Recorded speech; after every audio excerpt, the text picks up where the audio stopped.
everyone, welcome back. So in part 1, we went over the growing dome zones and how to plan out our growing dome garden. In part 2, we talked about preparing our soil so that we can ensure a healthy yield. And now in part 3, we're going to talk about transplanting or direct sowing. Let's get right into it. So you might be wondering, what should we be transplanting?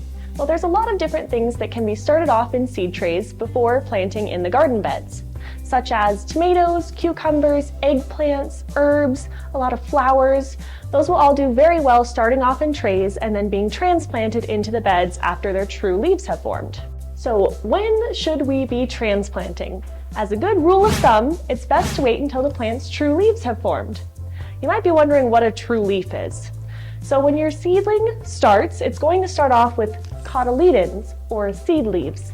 These leaves are actually part of the embryo of the plant, and they contain all of the vital nutrients that the plant needs to survive until it creates its true leaves. Starting plants in seed trays can help to create a healthy root system, and it can keep your sensitive little baby plants away from pests such as pill bugs. And additionally, healthy roots will keep your plant protected from fungus and various pests as your plant matures. Thinning your seedlings will help as your plants mature to eliminate competition for water and nutrients. Sorry, buddy, survival of the fittest. So how do we transplant? Transplanting is pretty easy. Simply dig a hole about 1 inch wider and deeper than your seedling starting tray, and then you can go ahead and just place your plant right in there and cover it up with soil. If your plant is a little cozy in its seedling tray, you can go ahead and give it a gentle squeeze or push up from the bottom and it should pop right out. And also, if your plants are a little bit root bound, you can go ahead and give them a gentle tease, but remember that they are still really fragile at this stage. So now let's talk about spacing. So the spacing of your plants is going to depend on what you're growing and the amount of garden space you have to work with. As a general rule of thumb, it's good to keep your plants about 6 to 12 inches apart. When it comes to watering, you want to remember that these are little baby plants and they have little baby roots. So we want to water them frequently, but we don't want to drown them. Think of these as little sips. Now as your plant matures, you will want to give more water more frequently. Imagine a big gulp. Some other considerations when getting ready to plant or transplant in your growing dome is succession planting.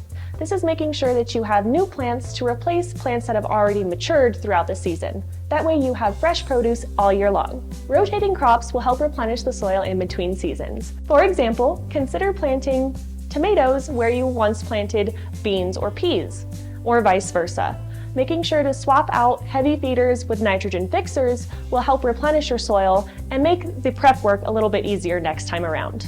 Now when it comes to weeds, a weed is simply a plant that is growing where you didn't want it to grow. I know, for example, I have volunteer tomatoes all over my growing dome. That's okay. I just go ahead and pluck them out if they're growing where I don't want them to be. The same concept applies to dandelions, crabgrass, or any other weed that you don't want in your garden. Go ahead and just pull it up. Make sure to get all of the roots though, that way you don't have them continuing to pop up as you go.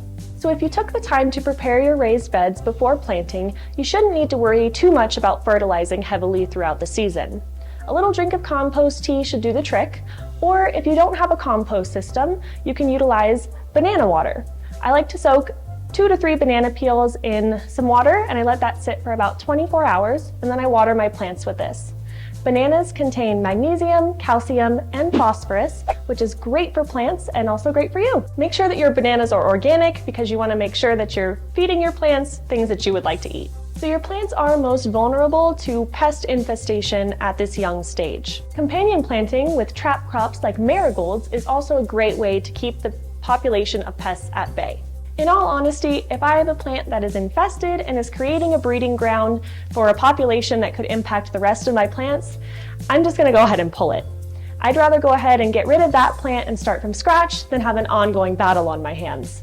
At this point, you didn't lose too much time or energy, so it's best to just move on.